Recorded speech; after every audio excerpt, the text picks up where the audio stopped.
ముందు మీడియాకి అదే మరి రాష్ట్ర ప్రజలందరికీ ధన్యవాదాలు.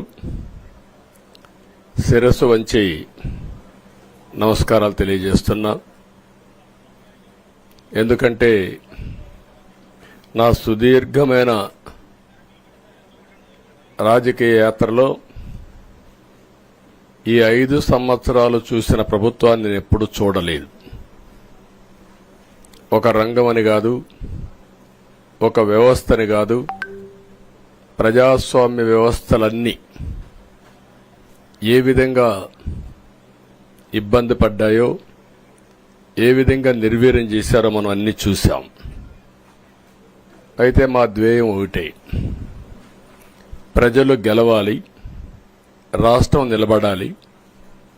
దీనికోసం ఎన్ని త్యాగాలైనా సరే చేసి మళ్లీ భావి తరాల భవిష్యత్తు కోసం ముందుకు పోవాలని చెప్పి వెళ్ళాం.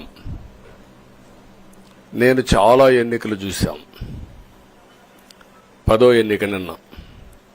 అంటే ఇన్ని ఎన్నికలు చూసిన అంటే ఎన్నికలు చూడడమే కాకుండా ఈ ఎన్నికలన్నీ at the helm of affairs ఉండి ఎప్పటికప్పుడు సమీక్షలు గాని ఇవన్నీ నిర్వహించడం కూడా చేశాం.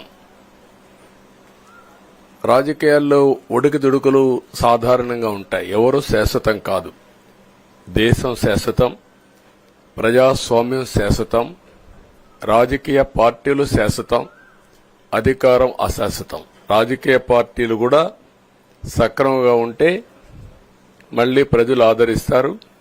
లేకపోతే రాజకీయ పార్టీలు కూడా చాలా పార్టీలు కనుమరుగైపోయినాయి. వ్యక్తులు కనుమరుగైపోయారు, రాజకీయ పార్టీలు కనుమరుగైపోతాయి. కానీ ఇంత హిస్టారికల్ ఎలక్షన్ నేను ఎప్పుడు చూడలా.